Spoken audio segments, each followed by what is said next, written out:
Hello and welcome to Sweet Spot DFS. This is a review of the 2020 Sanderson Farms Championship, where Sebastian Munoz, he went into a playoff with Sungjae Im, who was the player in the thumbnail for the preview video. He did talk up Sungjae quite a bit last week, so hopefully he played him. And we also did talk up Sebastian Munoz, so it feels like a pretty good week listening to my videos. Or just looking at the spreadsheet. Also, another one of our favorites was Byung-Hun An, who ended up being in third. So again, you watched the video last week, the preview, you could have been on those three players. You would have heard me talk about them. So hopefully you did. Hopefully you took the advice and hopefully you did well. I made my money back plus a little bit. So that's always a win, obviously, playing DFS. So it was all around a good week, and we didn't really have any stats to go by from the years before, primarily because I was a little too lazy to do them, but also there were alternate events, so we didn't really have good players per se playing in these events in past years. Let's get into the spreadsheet, and then that way we can look at some other pieces of data. I always start out these videos with the recent form tab, primarily for the review videos, just so you can see kind of what I have set up, for the top of the leaderboard. We didn't do anything with like the last week's stats, but this is kind of interesting to look at. We have a couple missed cuts here, a couple top 20s, a 40 to 60th place, and then a couple other top 20s here, with really one top 10, or two top 10s, sorry, throw it here. So, looking for next year's tournament here, maybe we look at top 20 and then not shy away from the missed cuts. But we didn't shy away from the missed cuts. No, we were only more looking at either way. How about this? We'll go into what the optimal price was, or at least the optimal lineup. Again, if you're new, optimal lineup, I have these little tisk marks here where, say tisk, but tick marks. These indicate the optimal lineup. You can see the 6 golfers that you would need in the optimal lineup. I also then highlight players in this blue color because when we scroll over here, you can see optimal lineup and then the $1 GPP winning lineup, how much it costs to be there, or to have those players. So dark blue here, he had the top 4, which, hey, good on you. Then you scroll down, he had somebody who was 28th and somebody who was 36th, which is fine. He ended up winning the tournament. I think it was actually pretty close, but he still took it down first place. And once again, like last week, and like I talk about this every single tournament, pretty close, winner of the $1 GPP use all $50,000 of the salary. So again, I know I say this every week, but you don't have to leave money on the table. Pros think it's best to leave money on the table. You don't have to. So it's just another week. It's like near 70-75% of lineups, winning lineups for these GPP are using all salary. Now, once again, last week the optimal lineup was $46,000. This week it's $49,800, so it's pretty darn close, where you would have had to left or leave some money on the table. And those players for the optimal lineup were Munoz, Im, Byung-Hun An, Kevin Streelman, who had a very hot Sunday round, Carlos Ortiz, and then Dominic Bizzelli. So those 6 golfers got you the optimal lineup. The $1 GPP winning lineup was 629 points, and then the optimal lineup was 672.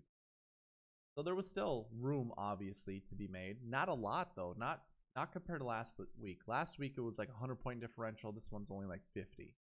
So definitely, I mean, you could have substituted a bunch of these players with anybody here in the top 10, and probably would have beat the optimal lineup, or the $1 GPP. Okay, let's go into the DK page. Don't have anything else to say about the recent form tab. Go ahead and filter this. I'm sure it's gonna top, and that's fine. We can look at this. This is what it looks like for the top down salaries. You did find a bunch of golfers finishing inside the top 20, but you also found almost the same amount that missed the cut. So it just proves almost every week you have to be very careful who you choose at the top, because obviously this doesn't give you much leeway. Like, you have no flexibility if you choose the wrong golfer up, unlike if you were to choose someone from down here. It wouldn't hurt you picking any of these golfers. Then obviously the value plays down here that you can find top 20, top 10 even.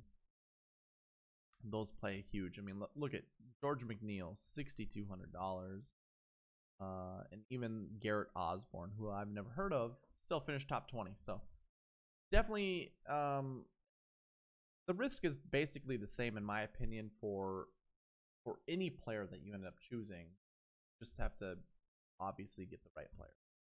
All right, so that's the top down. Let's go ahead and sort it by the result.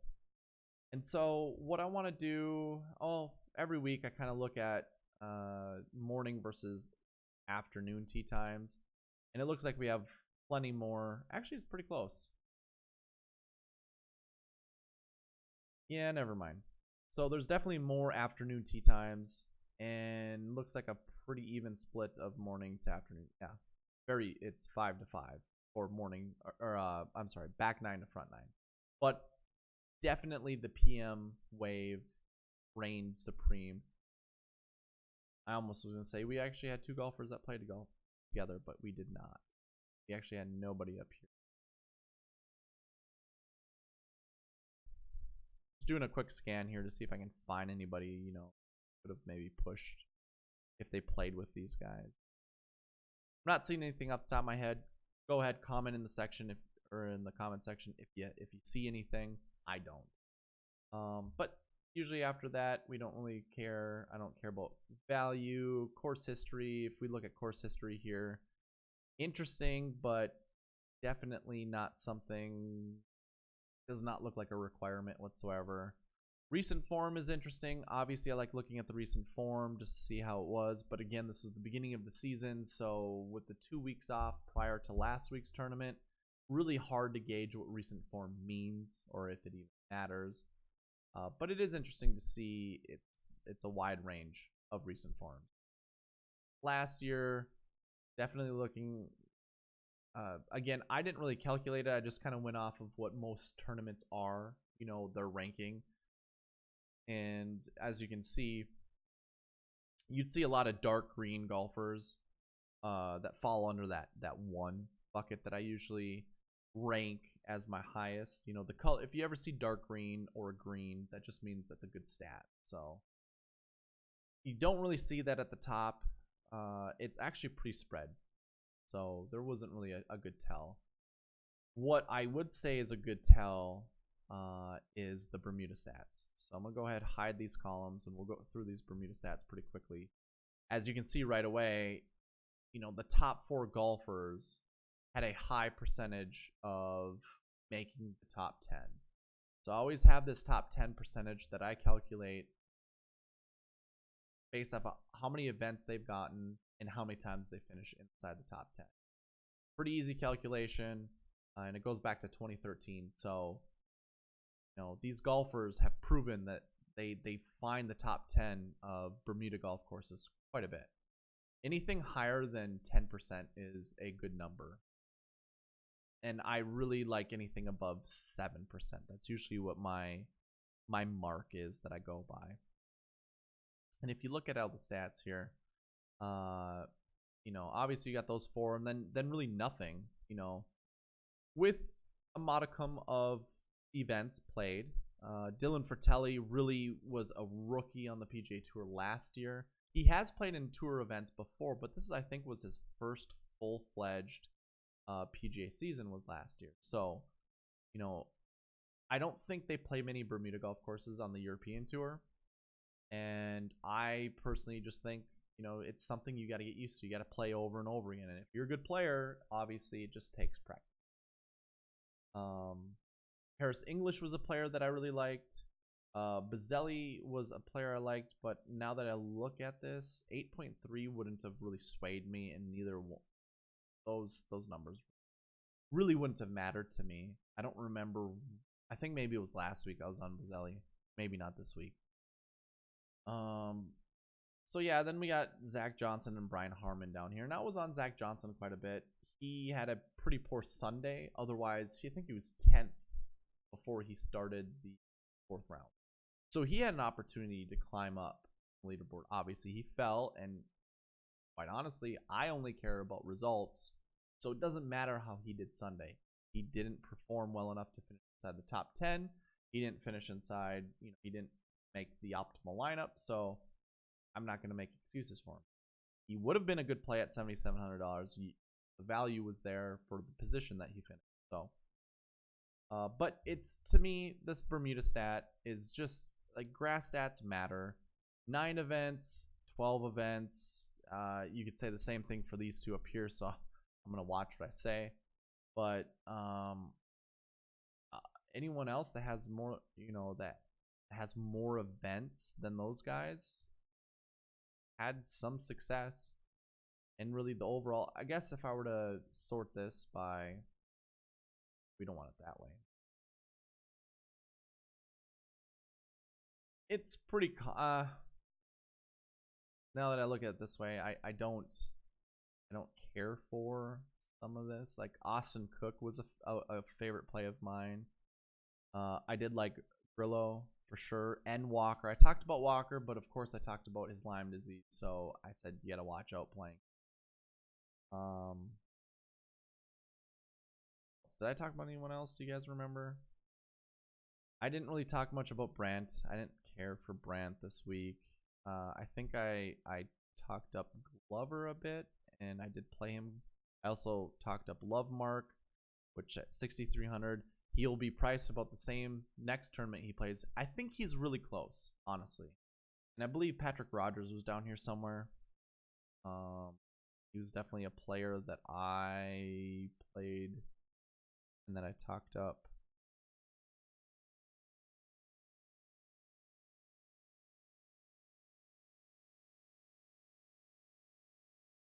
Well, I'm not seeing him. I'm not going to spend a whole lot of time trying to find him. I thought he was up there. Matt Every was actually a player that I talked up a lot, and I said I'd play a lot of him, and I did play quite a bit of him. I don't remember how much I played of him, but he ended up withdrawing. I don't remember why, but it was in the middle of the second round. He could have been playing awful. I don't know. Yeah, I don't know much about Davis Riley. I did like Glover. I didn't like him at the price, but I did play him, and unfortunately, I had some really good lineups that had Glover in it. I think I was in 1K winner take all, and my lineup was pretty dynamite except for Glover. I think I finished I think I was like top 70 in that tournament. I was all the way up to 30th on Saturday, which is pretty crazy considering that I had Glover on the team. Unfortunate that I had Glover. I could have easily changed him to Scheffler, Scotty Scheffler, and it would have been better. Anyways, I do want to find where the heck, there he is, Patrick Rogers. Okay, so he didn't have the greatest of stats and finished 61st. He and Lovemark, I think, are so close. I think they're gonna be, especially in the beginning of the year here, I think they're gonna be fun. They're gonna be good. I was also on Brian Gay. Fortunately, didn't have a good Sunday either. There's Scotty Scheffler. Obviously doesn't have the greatest top 10 percentage, but an up-and-coming player. Like, he's doing really well, and his stats aren't the worst. But I think that's all I'm going to talk about with the Bermuda stats. Feel free to criticize me however you want, but I think that really now we look at these stats, the swing stats as I call them. If you guys watch the show quite a bit, I call these swing stats. Care for them. I'm just really hiding the actual stats and showing you what the rank was within the field this week. Sebastian with the best tee to green, and tee to green incorporates these 3 stats. So he's obviously going to be high in these stats, but it's still good to look at to see if any of those actually pop out more than another. And again, like I think every week, you're going to see this every week. You're going to find like 3 golfers that are good with one of the stats, and then you're going to find 3 golfers not good in those stats. So there's no tell, honestly. There's no tell. Tee to green, 3rd ranked person in the field, 15th ranked person in the field, and the rest of them are in the middle. Off the tee didn't matter. Approach didn't really matter. Obviously, Sebastian did well. Dominic Bazzelli, did well. But then you got a bunch of people in the middle and one person like close to last. I know there's 150 people in the field, but we only had like 107 golfers that registered stats for this year. A lot of the other ones were like web.com players or people who qualified Monday. And then around the green, sure, we had 3 people that were top 20, but then, 2 people that are almost dead last. Putting, again, couldn't tell. Greens and reg, couldn't really tell. I just like showing you guys these stats because you can't. I'm gonna keep. I will continue to do this. Again, feel free to criticize. Give me your comments in the comment section. What do you make of the stats? I don't care for these swing metrics whatsoever. They don't tell the story. And perhaps maybe I need to find the key stats going into the key stats at the golf course of what players do pretty decently year after. Or let's put it this way. Obviously, okay, I'm sorry to bring this up once more, but obviously when it comes to a lot of the DFS pros out there talking about, hey, at the Country Club of Jackson, 100 to 120 yards or 100 125 yards matter. That range matters. There's no one doing the analysis afterwards saying, well, to be honest, only one golfer finished top 10. That was high in that stat lead. And I only use these stats because these are the most generic stats, and I shouldn't say generic, but all around good stats. The other ones you're kind of just getting into the nitty gritty, I guess, which isn't bad, but either way, I'm not going to think any of these stats are. But here's a good tell. You guys see it. Well, I recorded these stats prior to the tournament. Obviously, I updated the spreadsheet with the results. There you have it. There's really no tell. And maybe there isn't any tell with the Bermuda stats, but to me, there's a bigger tell with Bermuda.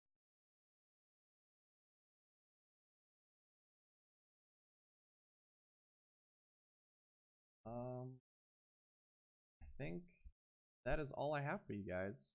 I will try to have kind of a more complete show for the next one. I can't guarantee you it, and I need to get it out tomorrow. I will tell you right now I have not started it, so I apologize for that. It probably will come out Wednesday. I don't know if I'll have any key stats. If I don't, I'm kind of already thinking about changing the format of what everything looks like. Because if I'm not going to have anything up here, going across the screen, then I don't need to have that there. Yeah, I don't know. We'll figure it out. But I will leave the video at that. I will see you next week where we're at the Safeway Open with kind of a star-studded field. So it'll be fun kind of coming up with the stats with that one. And hopefully we can test like we did this week. All right, guys. Thank you for watching. Give it a like if you liked it. Comment whatever you'd like, and subscribe if you haven't. All right, see you later.